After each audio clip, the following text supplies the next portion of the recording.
Ha! You thought this would be Gen 9, didn't you? No, we have alternative formats to cover. The big one is doubles.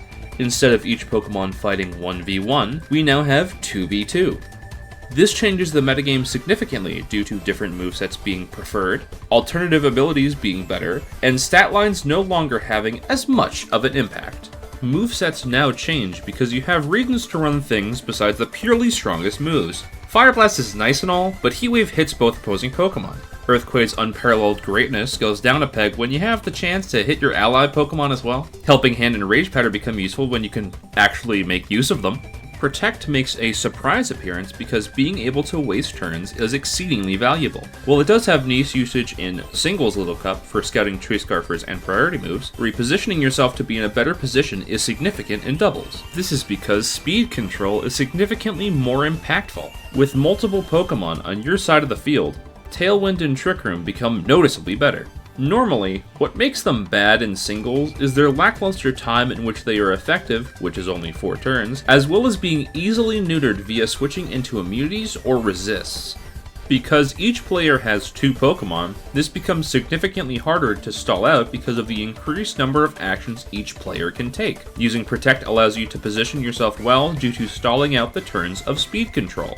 Alternative abilities really change things. As an example, Mudbray is a good Pokemon in singles due to using Stamina to become a rock-solid physical wall. In doubles, it's much different. Mudbray also has access to Inner Focus, which prevents flinching and denies drops from Intimidate. While Stamina is good, Inner Focus gives you better benefits over the course of the game to deny disruptions such as Fake-Out flinches or lowering attack from Intimidate. Access to abilities like that change Pokemon's viability greatly. As an example, Growlithe, who typically sees little usage in singles, it is currently Little Cup RU as of the recording of this video, becomes significantly better as a result of access to Intimidate. This is not to say that other abilities do not have merit. For example, Giraffric has access to both Sap Sipper and Inner Focus. Sap Sipper gives Giraffric immunity to Grass-type moves, allowing it to completely dominate versus Fungus due to absorbing Spore and getting an attack raise off of it. This does come with the consequence of being flinched, though. Mudbray has access to Own Tempo, preventing confusion. With this, you can use Swagger on your own Mudbray to double its attack.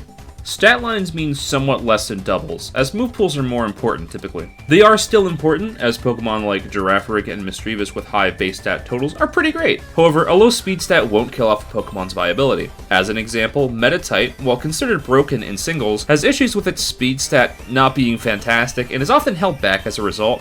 However, due to additional speed control options via Tailwind and Trick Room, it is significantly better. Moves such as Icy Wind and Electro Web also help shore up that weakness. Quick rules lawyer thing, speed control changes dynamically as opposed to at the start of every turn. If you use Tailwind with a fast Pokemon when you have a slower Pokemon on your side, its speed will double immediately and turn order will change as a result. This means that Tailwind gets a lot of utility in that specific interaction as a result. Trick Room beats out Tailwind due to reversing turn order, but does not have this specific utility due to its -6 priority, meaning it moves behind a significant amount of other moves. This means that speed control has a lot of depth because Trick Room actively benefits from the opponent having Tailwind up. No speed control means that Tailwind is very strong, and some Pokemon can underspeed your team within Trick Room.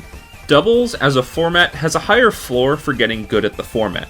That's not in an elitist way where only the best of the best can compete. It's pure math. Doubles has 4 Pokemon on the field at the same time, with 2 on each side. There are more options on each side that they can do at any point. Each Pokemon has 4 moves it can use with 3 possible targets, either of the 2 opposing Pokemon and your ally. Just factoring moves, there are 16 possible combinations you can choose. This isn't counting switching out to an ally Pokemon and in which slot, so there are a lot of different moves you have to factor into your game plan in order to succeed. With that being said, winning a doubles match is all the more exciting when you win because of how skill intensive it is. With all that being said, what makes the metagame different? Well, a lot of previously broken staples are more balanced when you can just attack into them with 2 Pokemon. Mischievous barely survived its suspect test, with 59% of voters voting ban. 60% is required. It has useful immunities to normal and ground, with common moves such as Earthquake, High Horsepower, and Fake Out not being effective. It also has access to Will-O-Wisp for team support, Icy Wind for speed control, and can go on the offensive with Nasty Plot. Giraffe Rig has Inner Focus and a deep move pool plus good stats. You can run a physical attacker, a special booster, screen support, or trick room sets. It's hard to find a reason not to run it.